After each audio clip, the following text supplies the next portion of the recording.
Bienvenidas y bienvenidos sean a su podcast, La vida en la cárcel. Es un verdadero placer contar con su valiosa presencia para acompañarme a través de este ilustrativo recorrido intracarcelario.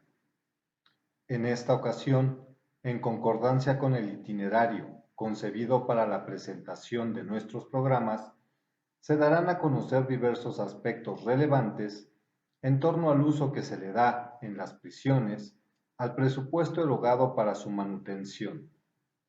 Este es un tema que, por supuesto, nos interesa a todas y todos como sociedad, ya que el gasto que se destina a este rubro es una suma bastante considerable y se cubre de los impuestos pagados por el grueso de la población.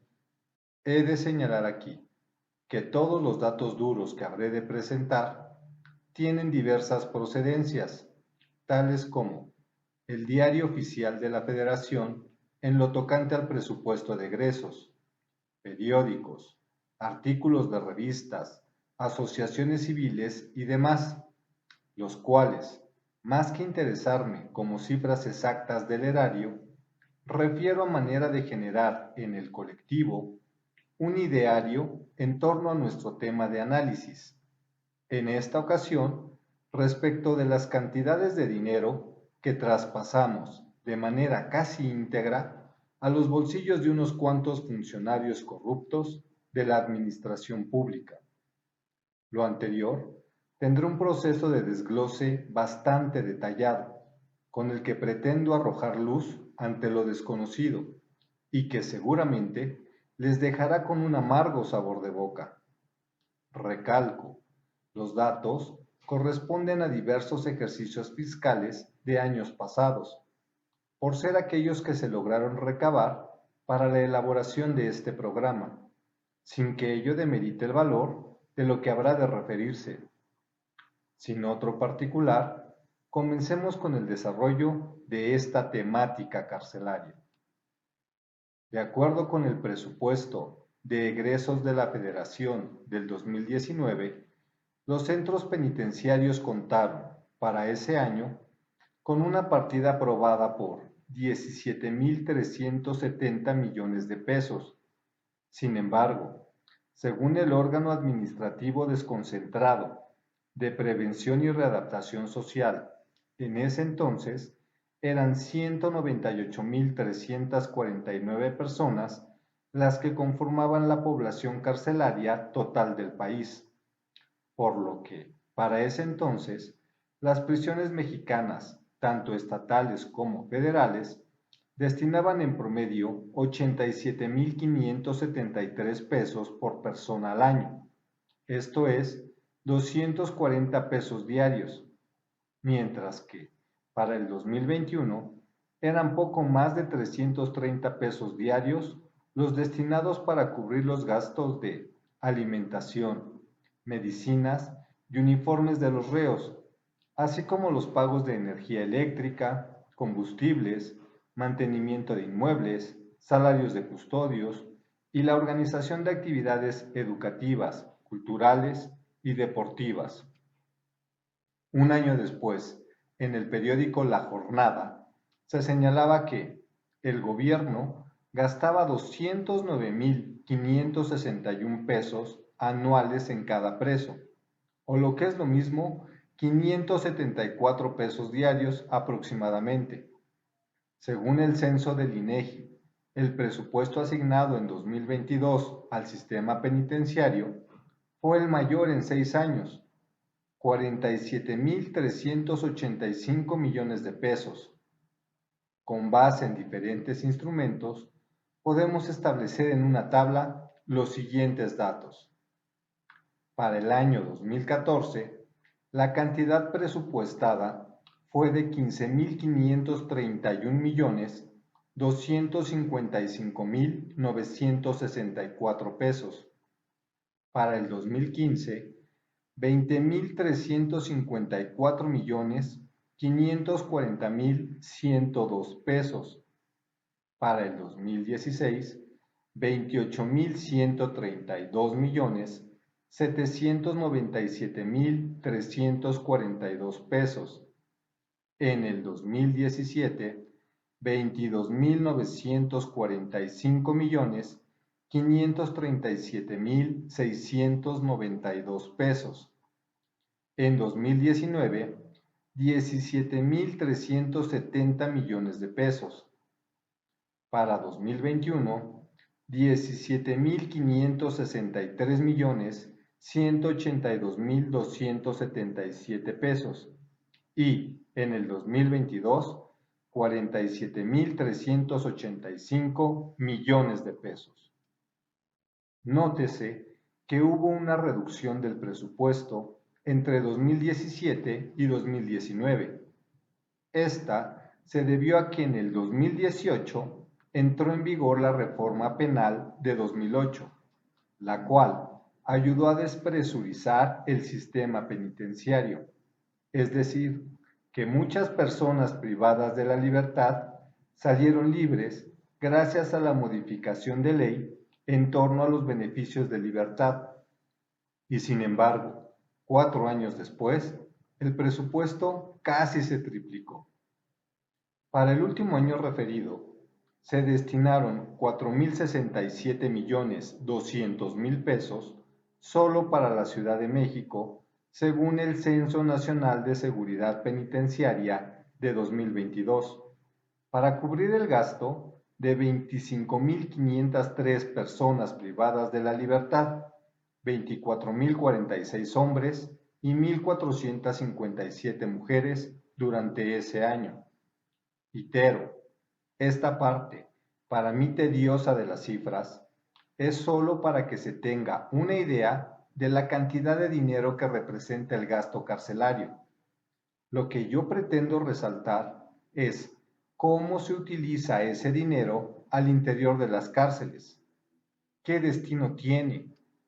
¿Por qué resulta insuficiente y se reportan condiciones de vida miserables y denigrantes al interior de los penales? ¿Por qué no se ve reflejado en el fin último de la cárcel, el de reinsertar efectivamente a la sociedad a las personas que cometieron un delito? Para ello, es muy ilustrativo lo referido momentos atrás, de lo señalado por el órgano administrativo desconcentrado de prevención y readaptación social, en la parte que especifica a dónde son destinados esos recursos. Presten atención. Para cubrir los gastos de alimentación, medicinas, uniformes de los reos, así como pagos de energía eléctrica, combustibles, mantenimiento de inmuebles, salarios de custodios y organización de actividades educativas, culturales y deportivas. Empecemos por desglosar este apartado. Gastos de alimentación. Desde mi experiencia personal, puedo señalar que consumí los alimentos preparados y proporcionados al interior de la institución de forma exclusiva los primeros 2 días cuando arribé al penal, y en contadas excepciones, por encontrarme en espacios de segregación por diversas circunstancias. En el capítulo anterior, ya señalé que me tocó conocer el módulo de máxima seguridad, por ejemplo. Pero en concreto, la cantidad de población que consume el rancho, como se le llama al interior de los penales a la comida, en imitación a la institución militar, es mínima. Y esta no es una historia reciente. Les cuento que para cuando entré en la cárcel, los alimentos eran preparados en condiciones de insalubridad total. Literal, la comida se servía gusanada o con ratoncillos muertos o cucarachas, flotando en los peroles de los alimentos. Y pongo a Dios como testigo de que lo referido es netamente cierto.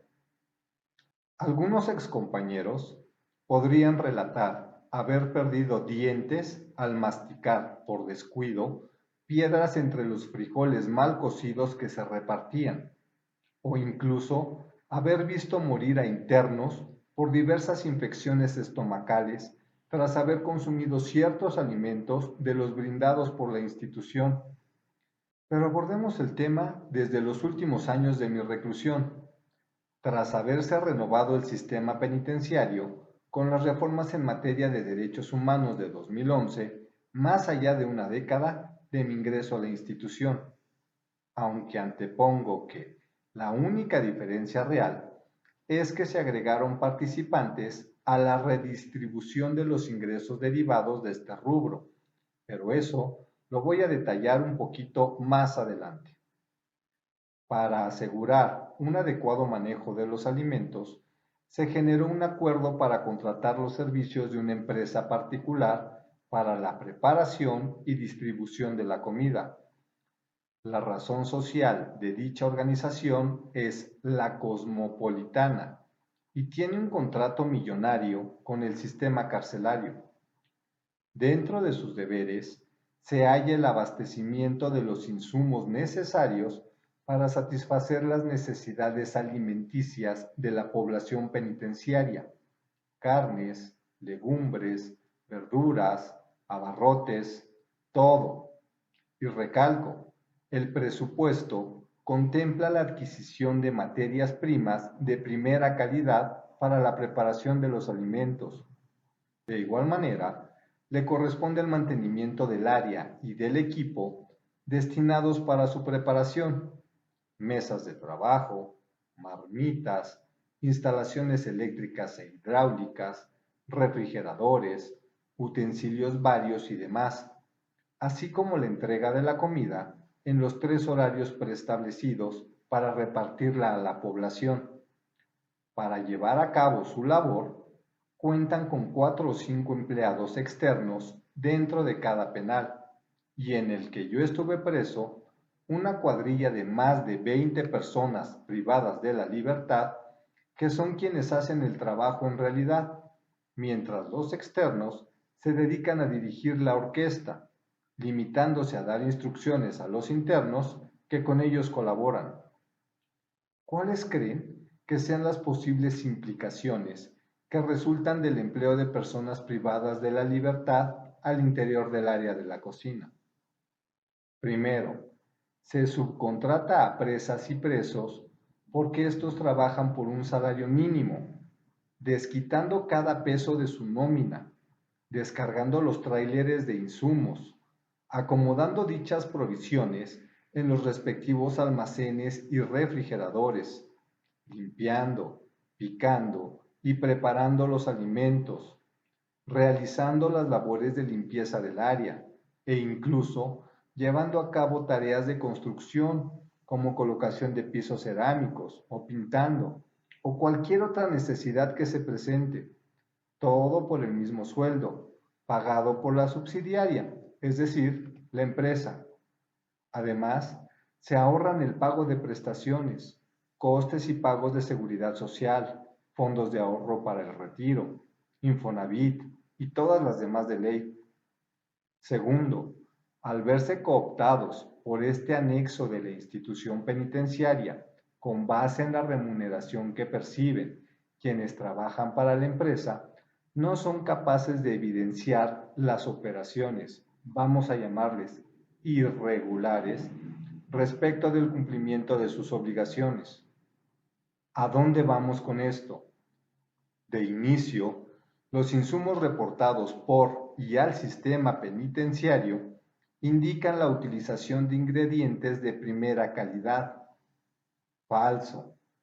Todas las proteínas, entiéndanse, productos cárnicos, pollo, puerco, res, provienen de remesas de suministros con más de un año de congelación, en su punto máximo de caducidad, enviados desde los Estados Unidos de Norteamérica. Los abarrotes son de segunda y hasta de tercera calidad, con base en las marcas mundialmente desconocidas que obran en sus etiquetas. Por señalar algo, los atunes utilizados para la preparación de la comida son 80% soya y 20% atún. O el café, elaborado con una mezcla de granos y haba tostada para que rinda, y tenga un bouquet excepcional. Luego, pensemos en que, en un día determinado, se preparará caldo de pollo con verduras. La ración abastecida es de una pieza de pollo, pierna o muslo para cada interno. Sin embargo, las piernas son partidas en 3 partes y los muslos en 4. Otra vez, para que rinda, porque ni siquiera una tercera parte de los insumos predestinados se utilizan en la preparación. Pero no solo pasa eso con la carne, también con la verdura.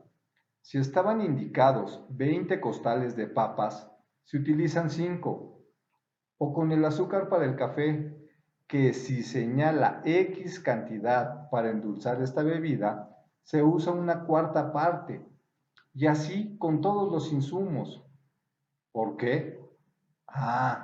Pues resulta que toda esa mercancía no utilizada en la preparación de los alimentos, facturada y entregada a la institución carcelaria a través de la empresa, se encuentra a la venta en los pasillos de la población general a precio de productos de primera en cualquier tienda de autoservicio en el exterior. Y de estos insumos no procesados que los internos adquieren para proveerse de una comida preparada a su gusto, digna y no insípida y cacique, o sea, limitada e insuficiente, aunados a las provisiones o alimentos proporcionados por las visitas de reclusas y reclusos, es de lo que se alimentan principalmente las personas al interior de los penales, o en su defecto, esos insumos van a parar a negocios gestionados por la población en donde se venden comidas corridas, tacos, pizzas, tortas, quesadillas o cualquier otra cosa, y que sirven para satisfacer las necesidades de aquellos que no saben o no cuentan con los implementos o el espacio necesario para preparar su comida. ¿Y a dónde va a parar el dinero recabado de la venta de esas mercancías? Como ya se indicó, la población penitenciaria tranza con ellas. Estos las obtienen a través de quienes laboran para la empresa, internos y externos, en coalición con los elementos de seguridad y custodia. Me explico. Quienes proveen a los internos son los responsables de los almacenes y refrigeradores, personal externo. Los presos pagan cuotas a los de seguridad y custodia para sacar las mercancías de las áreas de cocina y almacén y entregan las ganancias a los responsables de cada área. Y así se van traspasando los dividendos hasta llegar a las cabezas, no solo de la institución, sino del sistema en general, salpicando a cada uno de los actores participantes con una parte de la bendición, siendo más beneficiados los de más alto rango jerárquico al interior del organigrama institucional, dejando las migajas para los que hacen todo el trabajo sucio. Ahora bien, si se cree que aquí para el asunto, pues no. De las mínimas raciones de alimentos que se preparan a diario, más del 80% terminan siendo desperdicio.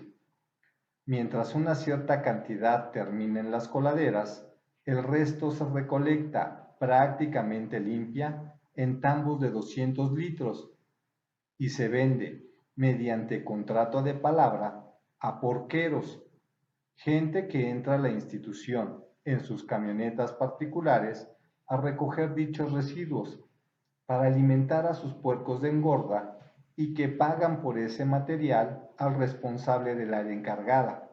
Y otra vez, lo lucrado corre hacia arriba. No le pierden a nada, ¿verdad? Bueno, sí, un poquito. Es bastante común ver a todos los que laboran directa o indirectamente en esas áreas de la institución, internos y personal externo, llevar su dotación personal de insumos a sus respectivos hogares como parte de las ganancias diarias de sus tranzas. Mas, antes de entrar en juego la cosmopolitana, era igual. Este nuevo actor solo representó agregar unas cuantas manos más dentro de este complejo operativo de la corrupción intracarcelaria. Pero pasemos al siguiente rubro: gastos de medicinas. Esto es una falacia total. Los medicamentos, así como cualquier servicio médico, corren a cargo de la Secretaría de Salud, a la cual están adscritas todas las dependencias médicas al interior de los penales. Y en esta área, al igual que en el resto del penal, se replican las dinámicas de corrupción, siendo así que se entregan la mitad de los medicamentos a las personas que los requieren, quienes muchas veces ya pagaron por su consulta en efectivo o en especie, y la otra mitad sale a la venta, replicando el modelo anterior, con la salvedad de que aquí los beneficiarios no son principalmente los actores de la institución penitenciaria, excepto lo que corresponde a los internos y personal de seguridad y custodia, pues las ganancias terminan en los bolsillos del personal adscrito al sistema público de salud y sus directivos.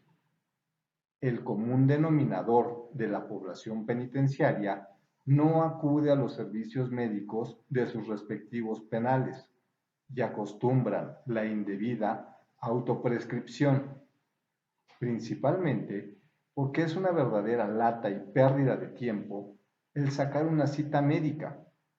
Al igual que pasa en el exterior, los lugares están contados. La mitad de las citas ya fueron vendidas, y todo para que, además de brindar una atención deficiente, terminen diciendo que ya se les terminó el abasto de medicamento y ya hay que esperar hasta la siguiente remesa de fármacos. Pero ¿cómo no va a haber falta de medicamentos si en los puestos del tianguis de la población del penal el contenido de cajas y más cajas plásticas con diversidad de fármacos se exhiben a la venta todos los días?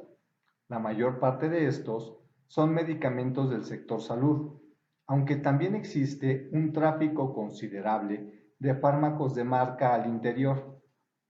Definitivamente, es mucho más práctico acudir con quienes se encargan de la redistribución de medicamentos como medio de subsistencia y comprar lo necesario para aliviar sus padecimientos, dejando el uso del servicio médico como última instancia, solo ante un padecimiento grave o urgente, en donde no queda de otra y se ve uno obligado a optar por esta opción. 3.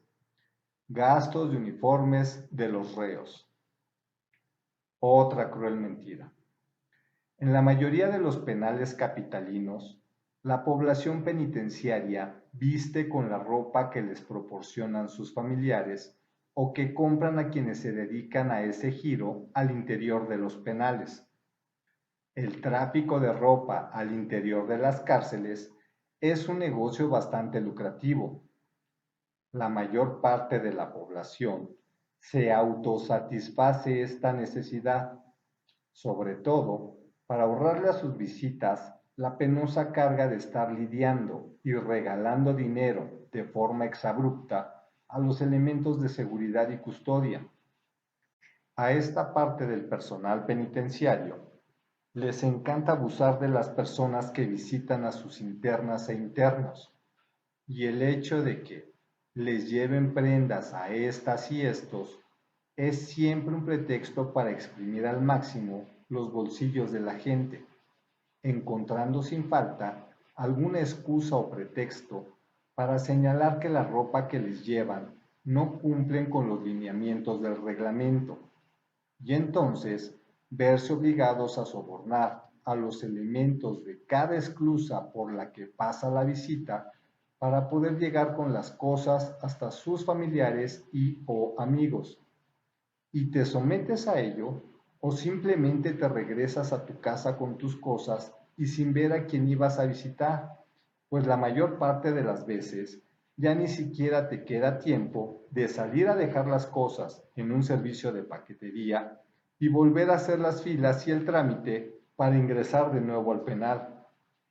Luego entonces es mucho más fácil y a veces asequible pagar el precio a quienes ya cuentan con un trato específico con los de seguridad para dedicarse a este rubro al interior de los penales, quienes, además, satisfacen cualquier necesidad en ese sentido, trayendo incluso pedidos especiales sobre encargo. No importa si se trata de ropa de color distinto al del uniforme carcelario, o si se trata de prendas de infantes o del sexo contrario porque se va a hacer un regalo a alguien. Eso sí, una vez adentro, ya es bronca de cada quien el que no se le encuentren dichas prendas, o te la avientan por tentativa de fuga, mas es una práctica común. Ahora bien, hay algunos penales como el Diamante o las Torres anexas a los preventivos, en donde sí los visten de inicio con las prendas correspondientes a un uniforme, pero no es la ropa del diario en la mayoría de los casos. Mas si se pregunta, hay una partida presupuestal destinada a este rubro en el que, en teoría, se cubre la necesidad del total de las personas privadas de la libertad. En todos mis años de reclusión, no vi más que a 2 o 3 utilizando una especie de uniforme, y que conste, en los almacenes del penal en que viví mi reclusión, había una cantidad que oscilaba entre los 300 y 500 uniformes de color beige, fabricados en tela de gabardina, que de menos tenían unos 15 o 20 años guardados ahí, a los que nadie nunca les dio un uso. Por supuesto, cuando hay una visita de cualquier autoridad en materia de derechos humanos o una auditoría por parte de la Contraloría, servían para justificar el gasto corriente de este apartado. Pagos de energía eléctrica.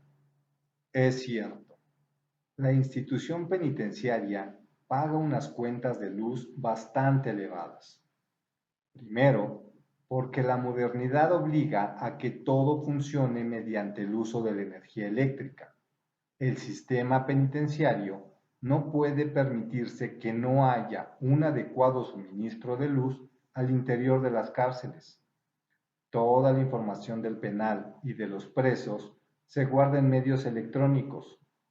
El adecuado funcionamiento de las cámaras de seguridad, de las máquinas usadas para el registro de entrada y salida, tanto del personal como de la visita, las máquinas de escaneo de las pertenencias de todos cuanto ingresan al interior, los reflectores de las bardas perimetrales, las bombas de abastecimiento hidráulico del penal, las máquinas de la tortillería o los hornos irregulares de la panadería.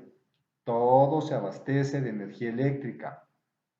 Y bueno, también hay que considerar que hoy en día es parte del catálogo de los derechos humanos básicos, por lo cual no pueden dejar a la población penitenciaria sin un adecuado abastecimiento de servicios como la luz y el agua.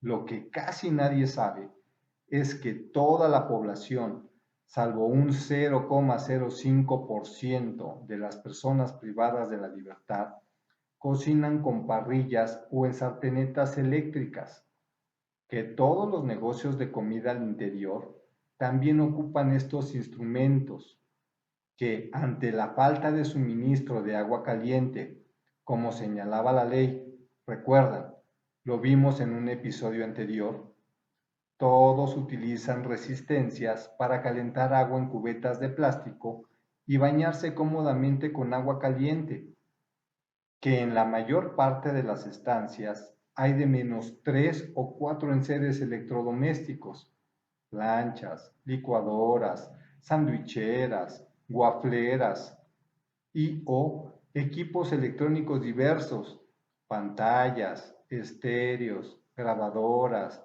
videojuegos, celulares, que están activos todo el día y en algunos casos también toda la noche, que en todo el penal el comercio se vale de conexiones eléctricas para desarrollar sus actividades, otra vez con licuadoras, cafeteras, freidoras, refrigeradores, planchas para cocinar y para alisar las prendas de vestir, máquinas para cortar el cabello, extractores de jugos, exactamente igual que en el exterior. Pero ¿qué creen? Que por lo menos en lo tocante a todos los negocios, están obligados a pagar una determinada suma de dinero por el uso de las líneas eléctricas. Es una especie de renta fija que los encargados del mantenimiento, comisionados internos de cada dormitorio, patio, zona de visita o cualquier espacio de la institución cobran. Si bien es cierto que una parte se la quedan ellos por realizar las labores de instalación y mantenimiento de las líneas, la mayor parte termina en los bolsillos de las autoridades. Les puedo jurar sobre la Biblia que lo que recolectan en 2 semanas de rentas alcanza para pagar el recibo total del bimestre. Lo demás es para repartirse entre las cabezas de la institución. Pagos de combustibles. Dentro de este rubro se tienen como gastos principales la adquisición de diésel y gas. El primer suministro es necesario al interior de la cárcel para abastecer las calderas. Ojo, hago aquí una acotación. En el penal en el que me hallaba recluido, existen físicamente 3 calderas, pero solo una funciona. Esta es necesaria porque los alimentos se preparan en marmitas y su fuente de cocción es vapor. Este se produce al calentar grandes cantidades de agua en dicha caldera, el cual corre por enormes tuberías para alimentar el área de la cocina. Como cabe reflexionar, no se requiere el uso de más calderas ni grandes cantidades de vapor en función de la cantidad de alimentos que se prepara. Si solo se cocina 1/3 de los suministros, entonces ¿para qué se requeriría más vapor? En teoría, estas calderas también deberían alimentar las tomas de agua caliente para la población. La única agua caliente que sale de las tuberías es por el efecto del sol al mediodía, cuando el clima y la madre naturaleza cubren la función que la institución no provee. Por otra parte, existe un excedente de vapor producido por esta única caldera en funcionamiento, el cual es conducido también a través de tuberías que desembocan en el gimnasio del penal, donde la población penitenciaria, mediante el pago de una determinada cantidad, puede darse un buen baño turco e incluso echarse una bebida energizante y hasta recibir un rico masaje si se cuenta con los medios para acceder a ello. Por supuesto que el encargado del gimnasio, un interno, está obligado a reportar una renta fija por el abastecimiento del vapor, además de la renta por la concesión de ese espacio. Esa es aparte. Este combustible también se ocupa para alimentar las subestaciones eléctricas de emergencia. Como ya se mencionó, la institución no puede quedarse sin luz. En cuanto hay un apagón, por la causa que sea, entran en automático las subestaciones y éstas consumen diésel. Esta función es secundaria y no representa un gasto considerable. Sin embargo, cada que se presenta una situación que requiera un sobreconsumo de este combustible, se elabora un reporte en el que se señala el gasto excedente, el cual, sin excepción, reporta cientos de litros ocupados sin que sea realmente comprobado dicho gasto. Es en esas ocasiones cuando se ven salir bidones y más bidones del combustible, registrados como apoyo a otros penales, mismos que son desviados y vendidos por otra parte. Por otro lado, la función principal del gas es alimentar la máquina de las tortillas. La tortillería es la responsable de que no falte el abasto de este alimento de primera necesidad en la dieta del pueblo mexicano. En el caso de las personas privadas de la libertad, no es una excepción. Desconozco si existe alguna disposición al respecto, pero por lo general solo le dan 2 o 3 tortillas a quienes reciben y comen el rancho, y la cantidad que entrega la tortillería a los responsables de entregar los alimentos en cada dormitorio, a los que se les llama rancheros, es en verdad miserable, y aún así es negocio para los rancheros. Si la gente dependiera de ello, se muere de hambre, lo juro. ¿A qué creen que se deba esto? Ah, pues es que las tortillas se venden en la tortillería. Todas aquellas personas que tienen negocios de comida y acompañan sus preparados con ellas, compran kilos y kilos de esta mercancía. Los que venden comidas corridas, o taquitos dorados, tacos de suadero, bistec, longaniza o al pastor, o de ojo, nana y buche, o los que venden chilaquiles, además de que también es asequible la masa para cualquier otro tipo de preparado. El hecho es que la tortillería es uno de los negocios más productivos de la institución penitenciaria. Al igual que en el exterior, todos los días la venta es excelente. ¿Y qué creen? Que también es una concesión y paga renta. La otra función de este combustible es para la alimentación de los hornos de la panadería.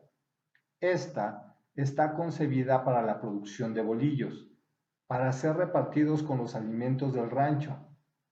No quiero extenderme demasiado en explicaciones redundantes.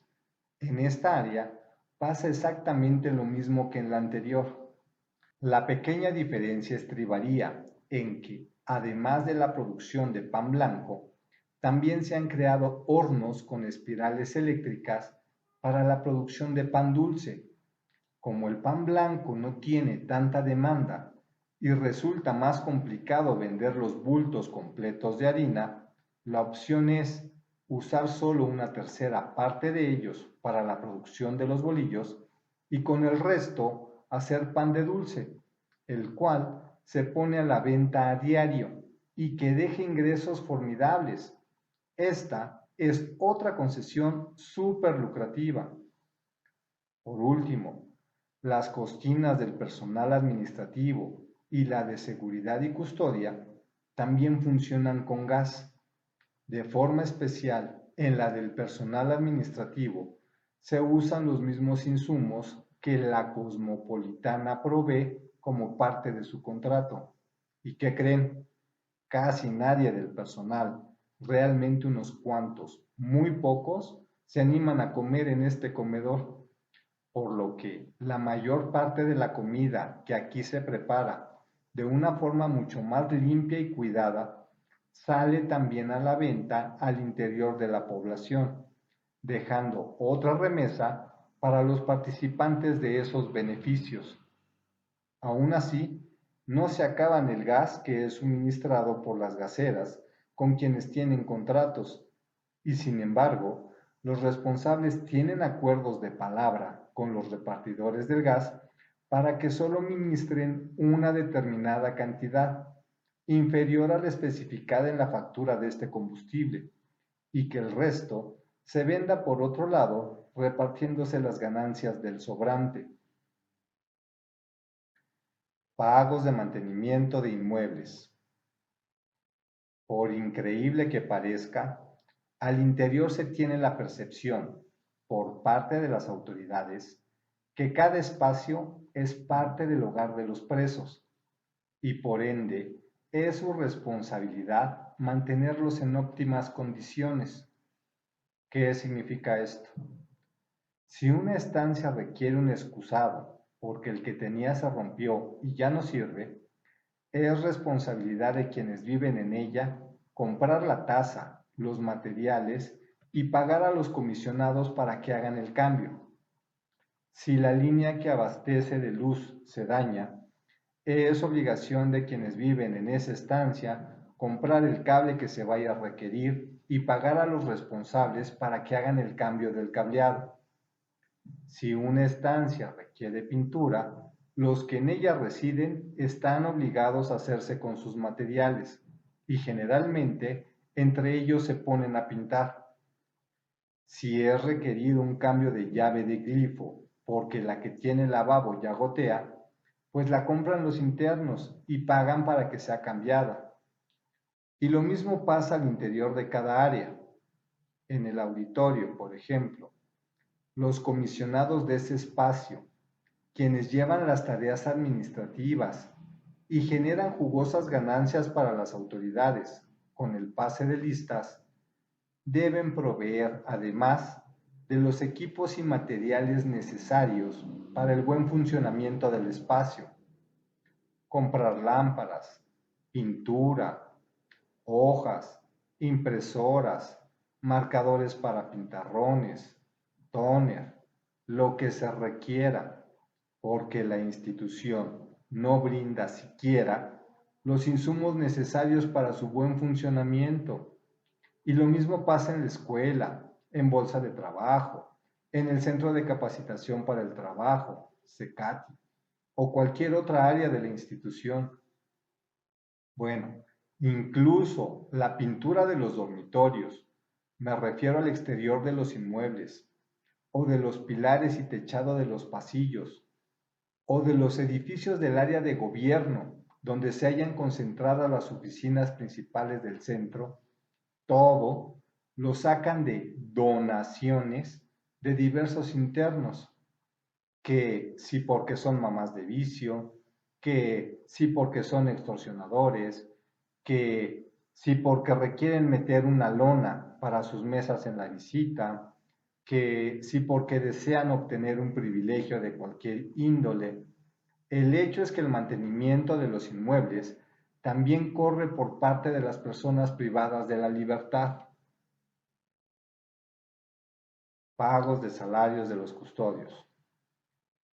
Y aquí hay que agregar también el de todo el personal penitenciario. ¿Ustedes qué opinan? ¿Creen que éste lo perdonen? Sí, pero no. Efectivamente, esta partida presupuestal se usa para el pago de salarios de todo el personal de la institución, pero hasta hace unos meses, la entrada y control de asistencia del personal era vigilado por un checador. Este cobraba una determinada cantidad al personal por no registrar sus faltas o por checar las tarjetas de sus compañeros y evitar con ello retrasos. Un negociazo para el encargado del reloj, ¿no creen? Y ello derivaba en que todo el personal del penal era sujeto a recibir los premios de puntualidad y asistencia contemplados para ellos como parte de sus contratos, de que sus sueldos llegaran completos aunque faltaran toda una semana, pues además, como era práctica habitual, nadie reportaba las faltas de sus compañeros de área, porque todos tenían cola que les pisaran. Muchos, para ahorrarse la lana del checador, lo brincaban olímpicamente. Solo iban, checaban su entrada, se retiraban y regresaban a la hora que tenían que registrar su salida para checar de nueva cuenta. Eso no, otra forma de robar al erario. Hoy en día, el registro de la asistencia ya se hace con un lector biométrico, lo que les complejiza un poco el hacer este tipo de movimientos falaces. Sin embargo, la camaradería y el compadrazgo entre los trabajadores les permite hacer uso de otras opciones, vamos a llamarles válidas, para ausentarse de su trabajo sin dejar de cobrar su día laborado, como el uso de comisiones o encargos inexistentes, pero que dejan constancia de una autorización administrativa válida para no perder su jornal. Vayan o no a su lugar de trabajo, los que realizan toda la chamba son los presos y presas. Lucran y se enriquecen con el trabajo de las personas privadas de la libertad y todavía cobran sus salarios íntegros y hasta sus bonos de puntualidad y asistencia. Como decía un periodista hace mucho tiempo, Ah, qué cuates, ¿no? Organización de actividades educativas, culturales y deportivas. Respecto a la organización de estas actividades, este es un recorrido que representa un episodio completo para cada rubro. Mas vamos a empezar a construir los cimientos acerca del conocimiento de cada una de estas materias, solo a manera de intro. Las actividades educativas como tal están afianzadas sobre el trabajo de diversas instituciones dedicadas a este fin. Así tenemos que las labores de alfabetización, educación primaria y secundaria están principalmente controladas por el INEA, Instituto Nacional de Educación para los Adultos, y señalo principalmente porque también coadyuva en este proceso otra institución conocida como CEDEX, Centro de Educación Extraescolar, que ofrece de igual manera educación primaria y secundaria. Los estudios de nivel medio superior están ofertados por el Colegio de Bachilleres y por el sistema de prepa abierta de la SEP, y los estudios de nivel universitario por la UACM, Universidad Autónoma de la Ciudad de México. Cada una de estas instituciones, auspiciadas por el Estado, proporcionan los materiales necesarios para llevar a cabo su tarea.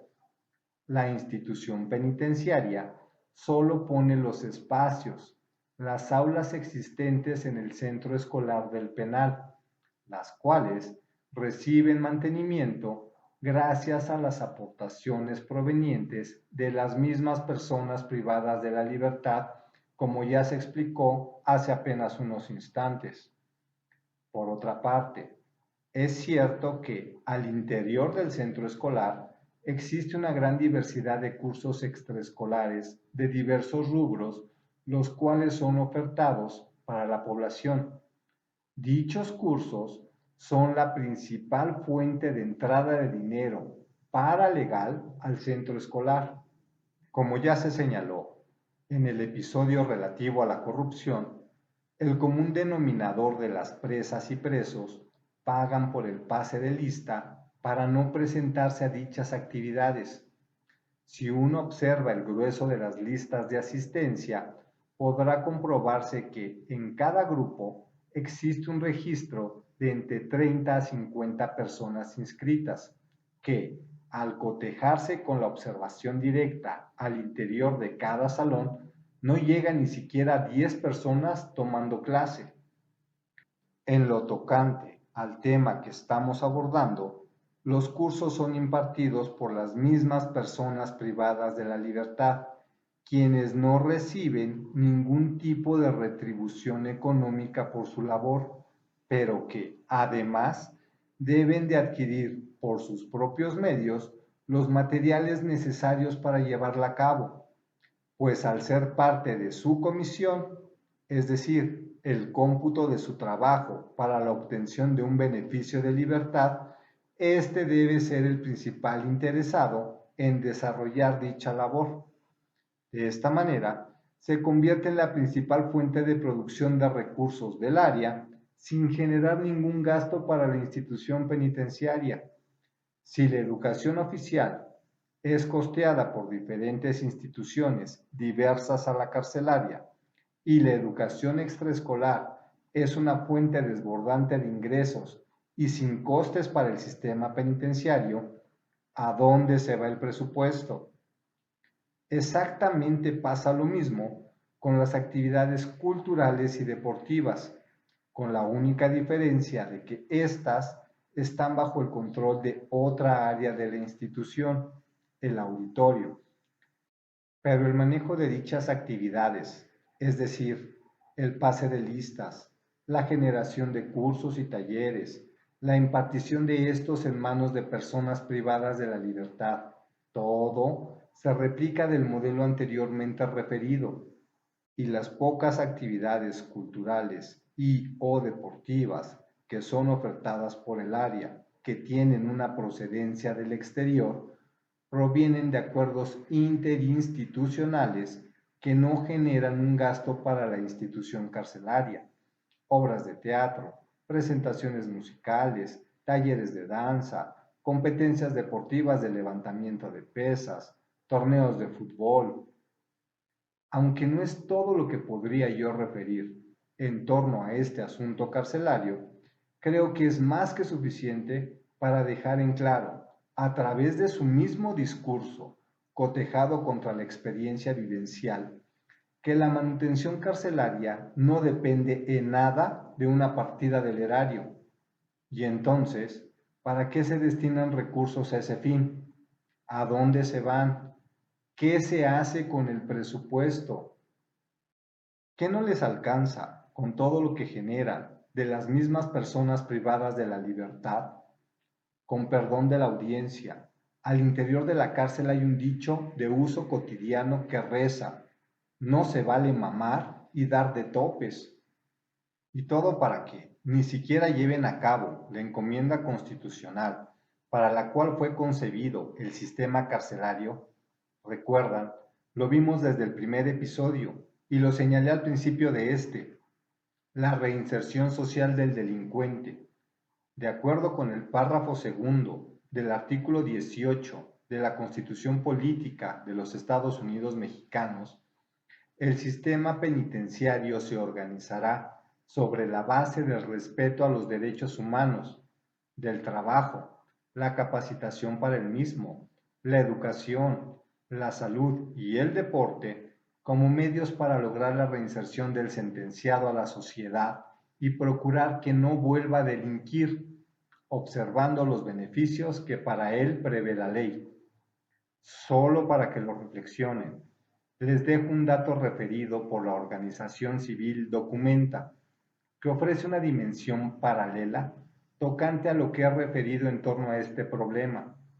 Según esta entidad, tan solo en 4 prisiones de la Ciudad de México, Oriente, Sur, Norte y Penitenciaría de Santa Marta, los internos pagan un total de 336,000 pesos al día, unos $20,000. Si la cifra les genera algo, ¿qué les parecería que yo les compartiese que mínimamente esa cantidad apenas si reflejaría de manera precaria lo que se desembolsa a diario por parte de las personas privadas de la libertad en un solo penal? Que Dios me castigue si miento.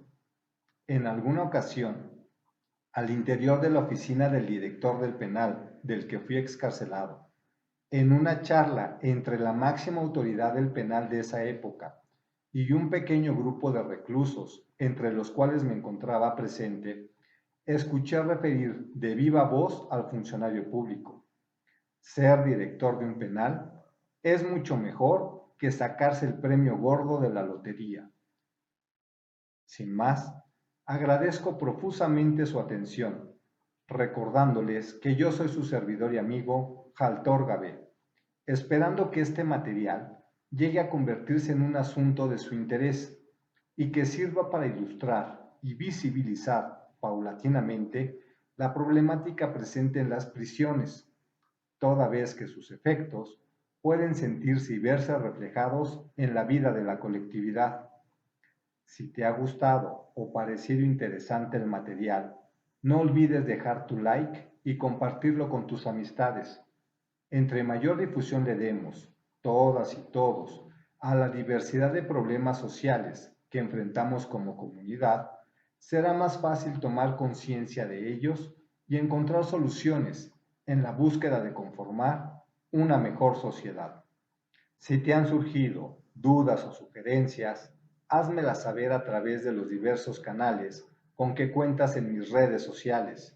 Ten por seguro que serán valiosas aportaciones en la generación de un contenido más afín con tus intereses. Que Dios llene sus corazones y nos bendiga a todos. Hasta la próxima.